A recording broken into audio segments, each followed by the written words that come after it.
Covered in grease too.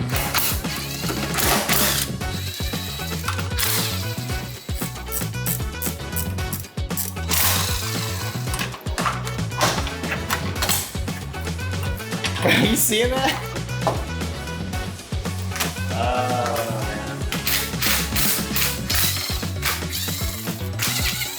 man. There's another 700 bucks.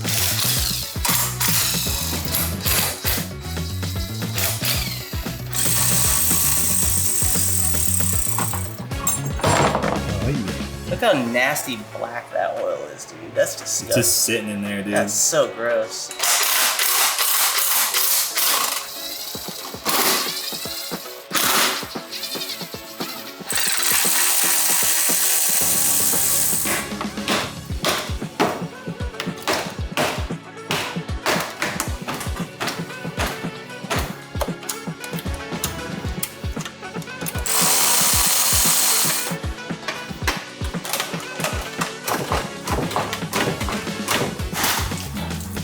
Yep, there's coolant in that. Going to the trash.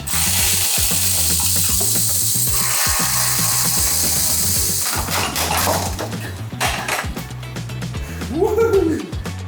Holy cow, dude. That was a lot of work. A warm welcome back to our Nissan GT-R rebuild series. As we're only 2 episodes deep by this point, I figured it'd be great to just jump straight into much of the disassembly that you missed last time. There are so many things to strip from this thing, and almost all of it has a hefty price tag, so as satisfying as much of this was, I knew deep down that the dollar signs were adding up. I expect some coolant's gonna come flying out of this. Alrighty then. We've got none. Folks, make sure to get yourselves a good pair of vice grips. They really come in handy for situations like these. You can just lock them and forget about them. Yeah, it's like it's JB welded or something. I don't know, man. This is the frustrating part about taking apart and rebuilding cars. Stupid connections like this that just don't want to play ball. We tried to save everything we possibly could to survive the crash, from the fuel rails to the coolant hoses, nuts, bolts, clips, and sensors. Anything that looked good was worth keeping in my book, even something again as trivial as a nut or bolt, assuming it wasn't going to be upgraded along the way. My goal for this car is to keep it externally OEM with tasteful power and reliability upgrades under the hood. But since we were already north of 40 grand into it, I had to restrain myself a bit. Power mods are coming in episode 3, so be sure to check out the GT-R playlist to ensure you haven't missed an episode.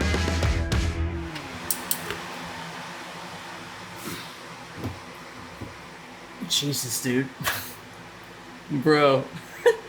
Who torqued this? This is not factory. There's no way this is factory. God, I mean, that's like on there. I'm gonna do 2 hands. Oh. I didn't expect to have to use this, but I'm gonna. I have no choice. I can't get it off. I don't really have a longer, like, wrench like that. Finally. Wow. Dude. That had to be all of it.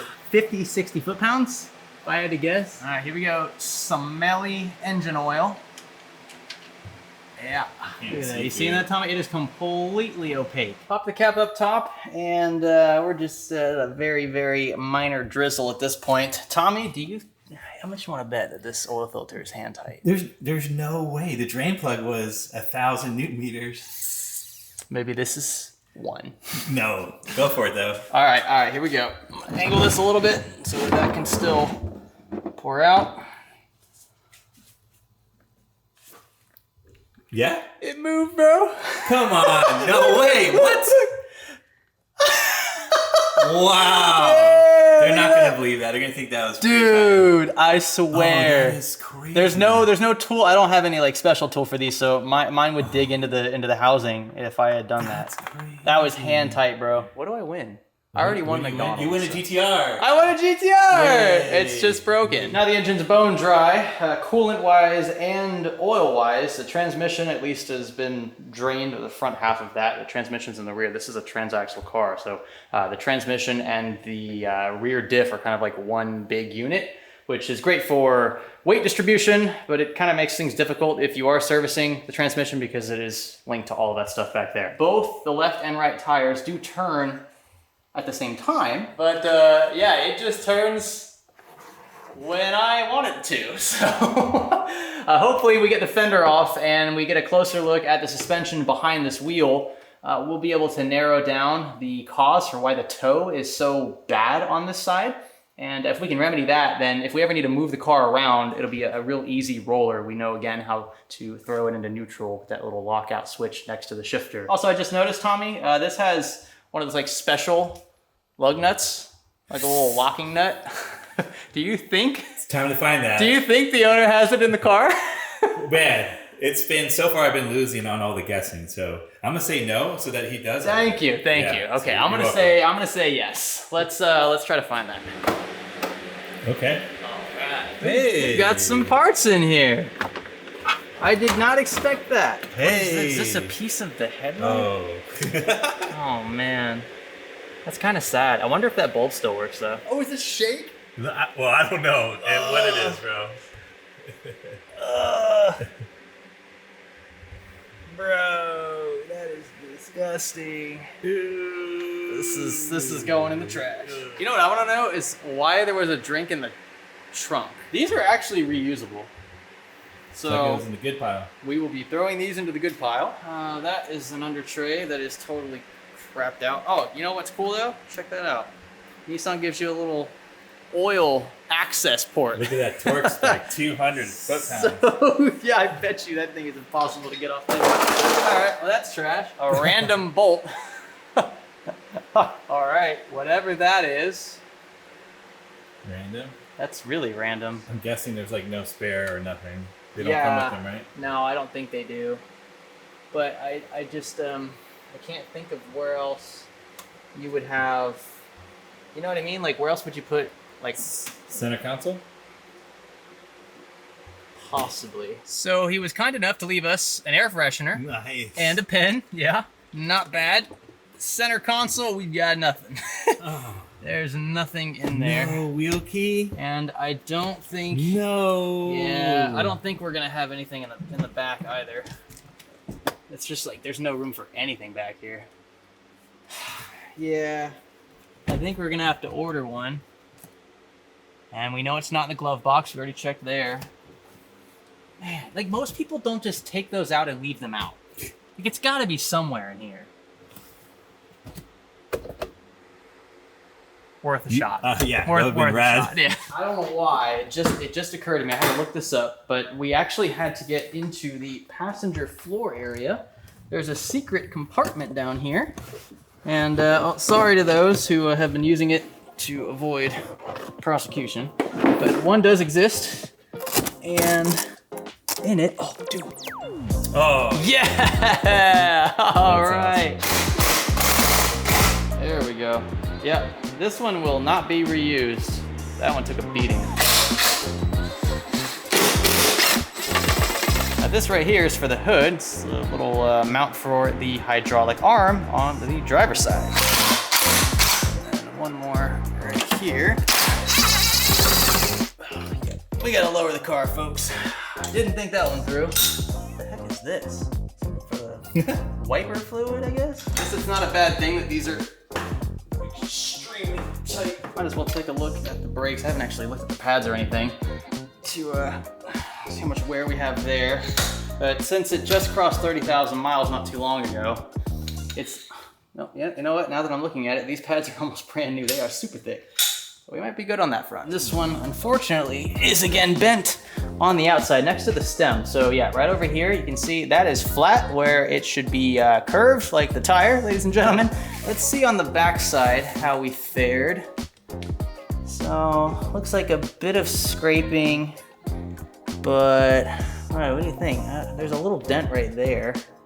Not sure what hit that, but no major deformity on the inside. I don't know much about wheels and tires and the integrities of either, but it's possible we might be able to save this. And I'm okay with the stock wheels. I know some people hate stock stuff, but I think they look pretty good on a 2014.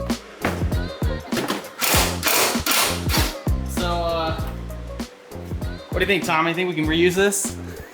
We chop it here. Give it a new look. That'll buff out.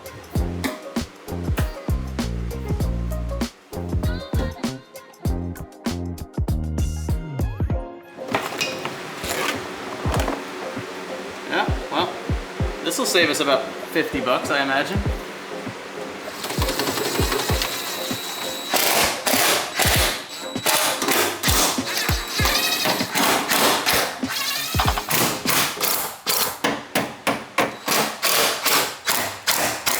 There we go. It actually worked. Woo. I didn't think this little angle thing was gonna be of much use, but that was super clutch. All right, we got one more Tommy. It's even further back. One more. Yeah, one more. You ready? Yeah, let's do it. Come on, baby. I think it got off. We got the second one out, right? Yeah, we did. Okay, so that's all three. That's good. Woo! Thanks, Nissan, for putting those behind the side skirts. Wow, this is a heavy fender. This is almost as heavy as the hood. I'm not even joking, dude. Wow. This is actually pretty bulky. No wonder they're so expensive. So now we have this big Christmas tree of a harness, and this isn't even like a fourth of it. So I am so far out of my league right now. I suppose since we're working around all of the wiring now, I'll go ahead and remove the cowl and get this battery out, which I must say is extremely small. I wonder if this was like you think this was the original battery? I'm loose, I'm tightening it. There is no charge on this thing. It is dead as a box of rocks. Oh, here's it's like way back here. I was looking for the cover for the positive terminal, and that's good to have. And it looks like the battery's just kind of chilling. We'll try to trickle it. I don't think that's gonna get us anywhere. So it looks like the remnants of our driver headlight. You like the little blinker? And then another Christmas tree here. That will spaghetti even further back once we get more of the engine side of things taken care of, which you can probably tell I am avoiding at all costs. Eventually we're gonna have no choice but to dive deeper into the engine, so we're gonna have to pull the harness for the coils and the spark. I mean, we shouldn't need to pull the serpentine belt, but I think we're gonna swap that out just because it's gonna be so easy to do while we're in here. Why are these like JB welded all the time, dude? That is the story of this car. I'm putting like all my body, which isn't much, but all my body weight into that. Ah, first guess. So that is a, what is that? That's a 5 Allen key.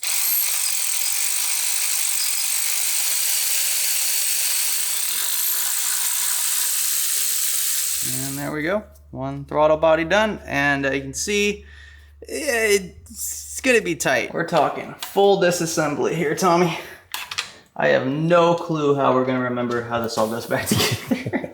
It's gotta reverse the video. We're filming this obviously for YouTube, but these are gonna help us just as much, I think, get this car back together. A little extra bracket that holds the compressor on. I don't think that's the only thing holding the compressor, but it's preventing us from pulling this harness out. But here's where things began looking a bit odd. You see, the more we dove into this teardown, the more we realized was, well, wrong. And given this car was once running a flame tune and likely E85 as a result, it wasn't a surprise when we realized others had been in here before us. Some of these screws and bolts were extremely loose, and as you'll see shortly, some things were outright missing, or very loose, or just not put together well. And one of those surprises was the intake manifold gasket, or lack thereof. Is there supposed to be a gasket here? Because it's not here. And there's like questionable drops of oil everywhere. These engines are pretty notorious for burning oil from what I've read, but that doesn't seem right at all. At last, coil pack cables and the high pressure side of the fuel system were exposed, but the discoveries kept getting worse. It became evident very quickly that a copious amount of ethanol was still in the lines, meaning this car was running in the Copart yard, as you can see here, with a vanilla fuel system. There's definitely ethanol in that. Yeah, is it corn? Tastes like corn? There's definitely ethanol in it. That doesn't smell like regular unleaded. You gotta taste it. No, I'd like to live a few extra years. Thanks, Tommy. There are actually some kits that I think like detect the amount of ethanol in the fuel system, and then it'll like calibrate the tune accordingly. So if that's what he was running, that would have been fine. The problem is he took all that out, and so now the engine's trying to run with an ethanol blend when it thinks it just has like 93 octane. That could also explain why the engine was running rough again in this clip here.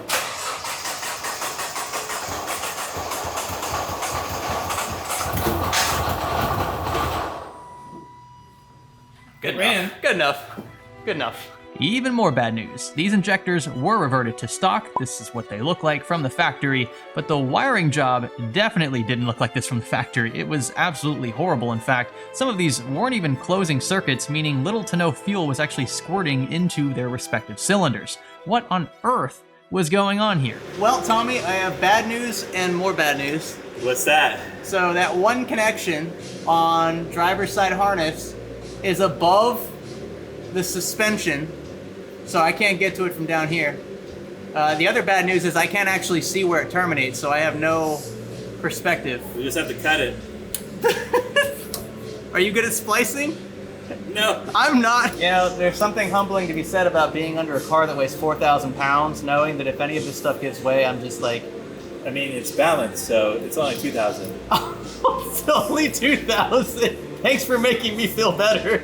You're welcome. I know this sounds cringy, but it's getting the job done.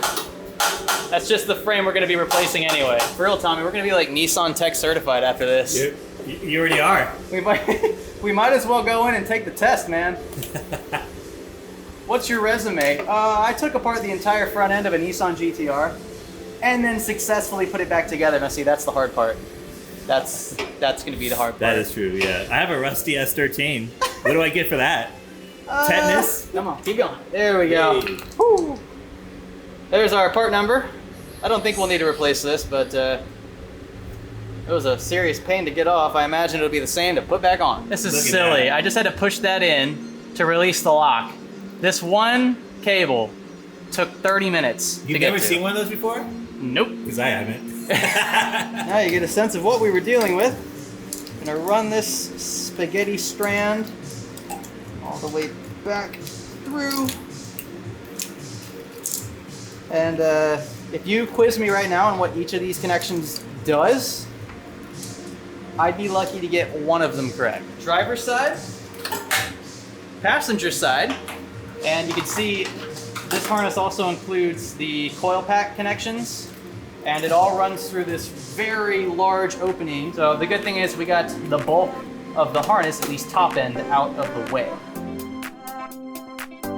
Staying positive is vital for rebuilds like this. I cannot stress this enough. I have friends of mine who ask me, Greg, how on earth are you doing this in your garage without the appropriate tools? How do you have the patience to dive this deep into the engine side of a car? And the answer is, well, sometimes you just have to learn to walk away for a bit, cool down, tackle something else, and return later. Some great shots here of the steering alignment issue we faced in the beginning. So clearly the front left is all out of whack. These both should be pointing directly forward, which is why the car would barely even roll. So Tommy tackled the outer tie rods on both sides, wrenching each until the pair was nearly aligned. It wasn't perfect, and we'd surely need to replace both to be safe, but this would help us move the car a bit easier while in neutral. These dollies I found on Amazon were super sturdy and easy to maneuver, allowing us to create additional space in the garage without the annoying legwork. I'll have them linked below if you're interested.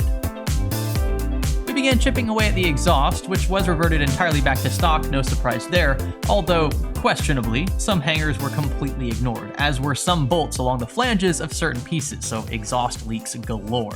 Again, this isn't something I necessarily fault the previous owner for, and the reason is because the insurance is not going to pay you out on all of those expensive mods. Anything for the GT-R aftermarket is going to be fairly expensive, so I don't blame him for wanting to take those things with him when the car was salvaged. A few tougher bits to tackle included the lower O2 sensors, which in hindsight I realized we could have just left in because we intended to pull the downpipes with the engine. Not sure what I was thinking there, but that's all right. The more we know for later. Next came transmission coolant, which I made an absolute mess with, including on my own face, followed by the remaining harness up top. So these O2 sensors, you saw in an earlier clip, these have finally worked their way out. For some reason, Nissan decided to like clip these to, I guess I know why they did. They clipped them above the drive shaft so that they wouldn't interfere with the drive shaft, which of course is spinning anytime the car is moving. But these were a serious pain to get out. We had to remove the entire exhaust system practically to get to them. But that was the remainder of the bulk of the harness. So now I think we can wiggle. Let's see. Oh my gosh. I don't know how we're going to deal with any of this. Reassembly is going to be a serious nightmare. But for now, let's see. We got just a bunch of stuff hanging up here because we were moving the car. We can pull this part of the harness up and out of the way. So all of this huge Christmas tree of wires all runs through this part of the frame. So literally it just all kind of joins in right there. And then you can see it runs along the back here against the firewall area under the windshield. And then it all goes, I'm assuming, to the ECU, which is in the glove box area. So this is completely unmarried from the engine at this point, which means we are one step closer to dropping the engine and probably the subframe. So this here is gonna come out. This just is attached to the frame in a few places, and then a little bracket right there, which sits above, looks like the intake for the turbo. Interesting. Get that out, and then we'll do the same for the other side. And then, Tommy, I think we've only got a few other major disconnects. So the suspension, of course, we've got the strut towers and whatever else is involved there. We're gonna have to bleed the brakes. Well, not bleed them. We're gonna have to just completely detach the brake lines, right, to get that off. So both sides, brakes are gonna be detached, and then the drive line at the rear, there's two of them. So there's like a front transfer case because it's an all-wheel drive car. So a big drive shaft goes all the way to the back to the transaxle, and then there's a smaller shaft that sits just to the right, so the passenger side of the primary drive shaft, which sends some power back to the front. We'll have to make sure that both of those are disconnected before obviously dropping the subframe. Did you get my good side, Greg? I got your good side, Tommy. Dude, you're a workaholic today, man. You are killing it. You want the good news or the bad news? I'm a pessimist, so give me the good news first. Okay, the good news is that these bolts and nuts are coming off really easily, which means that they've probably been taken off before. Okay. So that's good in our favor. I see where this is going. Because like nothing else has been easy. But the bad news is that you're actually missing a bunch. On the main drive shaft, there's 4 bolts and you're missing 1. So that's not too bad. But on the smaller one, you're missing 2, and they were really, the last 2 were really loose. Wait, 2 of the 4? 2 of the 4, yeah. And that was for the front drive line? Yep, and so maybe it's a good time to play the lotto because you're pretty lucky. Whoa. Or maybe you're unlucky, I don't know. Dude, could you imagine we never touched any of that? We just like maybe, I don't know, like half jimmied like a front crash bar back together and then just started driving? Yeah, it would. You might be stuck at Cars and Coffee, Greg. Dude. And you don't even like coffee. Dude, I can't believe that. Okay, so looks like somebody has been in here before us quite a bit, and they didn't do a very good job putting stuff back to the way it should be.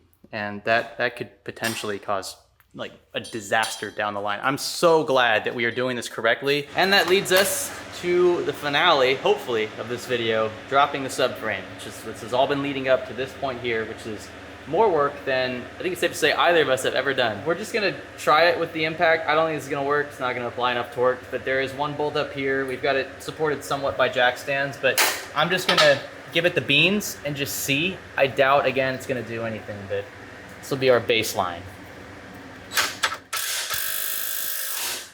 It's spun. Why is that lower torque than the brakes? Wow. Yeah, it's spinning too. Yep. No problem. Yep. A lot of boring math later. Well, I got a little trigger happy, and I noticed my side wasn't, like, the subframe was moving up with the chassis, which is not supposed to happen.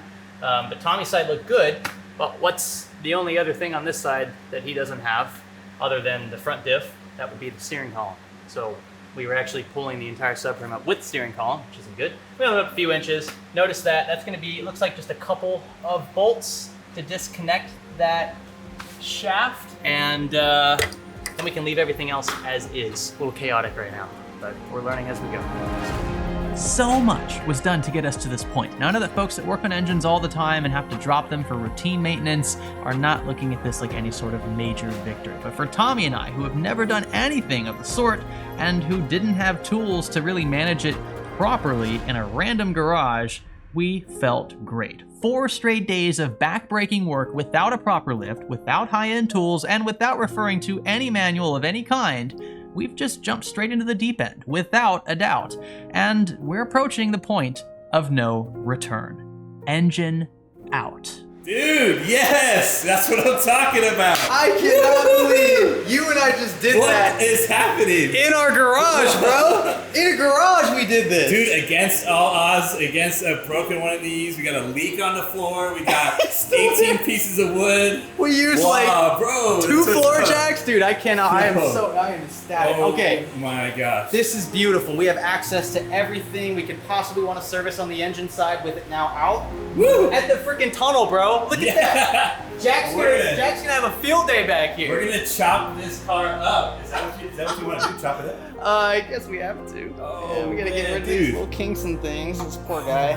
We're gonna say goodbye to these, but we have Wow. said goodbye to the engine, so that's great. It is out of the car, which is that was a huge goal for this second. We did this as a second This video. is insane. I don't think anyone's Cannot done this believe in their that. garage without a lift. Greg, this is Yeah, somehow it squeaked out. this is a great time. If you guys have not subscribed, Yes. please subscribe. Please to the subscribe. channel. Come on. I think that's Anything. earned a sub. Click the Yes. button, please. That was like a week's worth of work. Thank you guys so much for coming along for the ride. Tommy, huge shout, man. Woo. Give me 5, Nice man. job. Dude, I could not have done this without you. Thank you so much. Like, seriously, it's You could have, bro. You could no, have. there's no way. There's no way. Dude, you did so much work yesterday. I'm gonna make sure they know that, by the way. You were like killing it yesterday. We just got a little dirty. It was fun. Look at this. It's worth it.